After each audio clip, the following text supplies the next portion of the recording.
بسم اللہ الرحمن الرحیم. جی میں مفتی محمد اظہر مدنی اور آپ دیکھ رہے ہیں میرا فیس بک اور یوٹیوب چینل. سلسلہ قربانی کے حکام کے سلسلے میں ہمارے ایک دوست نے سوال یہ پوچھا ہے کہ میری بیوی پر الگ سے قربانی واجب ہے اور مجھ پر الگ سے قربانی واجب ہے. ماضی میں ہم ایک ہی قربانی کرتے آئے ہیں، لیکن اس دفعہ آپ نے ہی ہمیں بتایا کہ جو صاحب نصاب ہے تو اس پر الگ الگ سے قربانی واجب ہوگی. تو مفتی صاحب یہ ارشاد فرمائیں کہ کیا میں اپنی بیوی یا اپنی ماں یا اپنے والد صاحب یا اپنے بیٹے بیٹی جن پر قربانی واجب ہے، کیا میں ان کی طرف سے قربانی کر سکتا ہوں کہ میں اپنی ہی جیب سے جانور کو خریدوں اور ان کی طرف سے قربانی کر دوں؟ تو کیا شریعت اسلامیہ مجھے اس کی اجازت دیتی ہے؟ جواب اس کا یہ ہے کہ آپ اپنی امی کی طرف سے اگر قربانی کرنا چاہ رہے ہیں، اپنے والد کی طرف سے قربانی کرنا چاہ رہے ہیں، اپنی بیوی کی طرف سے، یا ایون کہ اپنی اولاد یا کسی بھی دنیا جہاں میں کسی بھی مسلمان کی طرف سے اگر آپ قربانی کرنا چاہ رہے ہیں، تو یہاں دو چیزیں ہوتی ہیں.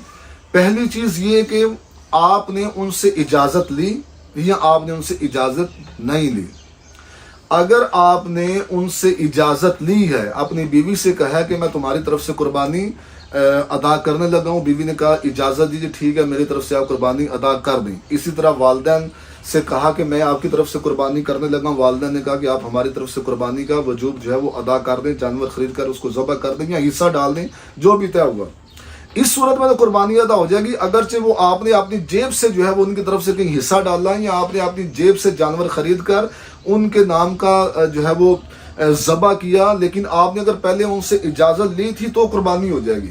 لیکن اگر آپ نے اپنی بیوی سے اجازت نہیں لی، اپنے والدین سے اجازت نہیں لی، اپنے بچے جو کہ بالغ ہیں ان جن پر قربانی واجب ہے، اگر آپ نے ان سے اجازت نہیں لی اور ان کی علم میں لائے بغیر، ان سے اجازت میں لائے بغیر اگر آپ قربانی کر رہے ہیں، تو اس صورت میں ان کی قربانی ادا نہیں ہوگی. یہ ایک انتہائی ضروری اور اہم مسئلہ ہے جس کی طرف ہماری اکثریت جو ہے وہ توجہ نہیں دیتی. تو لہٰذا آپ تمامی احباب سے گزارش ہے، آپ جس کی طرف سے قربانی کر رہی ہیں اگر وہ شخص زندہ ہے تو اس سے اجازت لینا یہ واجب ہے. اگر آپ نے اس کی اجازت لیے بغیر قربانی کر دی تو اس کی قربانی ادا نہیں ہوگی.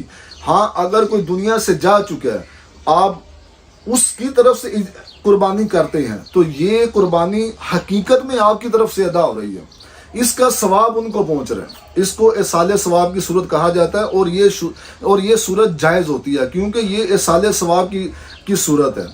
تو اس میں چونکہ وہ دنیا سے بھی جا چکے ہیں، ان سے اجازت لینے کی کوئی صورت بھی نہیں ہے، اور اس کو چونکہ آپ محمول کر سکتے ہیں ایصال ثواب کے اوپر، اور یہ چونکہ اس کے اوپر نص بھی موجود ہے، احادیث بھی موجود ہیں، سرکار علیہ الصلوۃ والسلام کے قول اور فعل سے اس کی اجازت بھی موجود ہے. خود حضرت علی رضی اللہ تعالی عنہ سے بھی اس کی اجازت موجود ہے کہ آپ حضرت علی رضی اللہ تعالی عنہ بھی سرکار علیہ الصلوۃ والسلام کے وصال ظاہری کے بعد ان کی طرف سے قربانی کیا کرتے تھے. لیکن جو مرد یا عورت وہ بالغ ہے اور وہ زندہ ہے، اس کی طرف سے قربانی کرنے کے لیے اس کی اجازت واجب ہے. بغیر اس کی اجازت کے اگر آپ قربانی کریں گے تو وہ قربانی ادا نہیں ہوگی.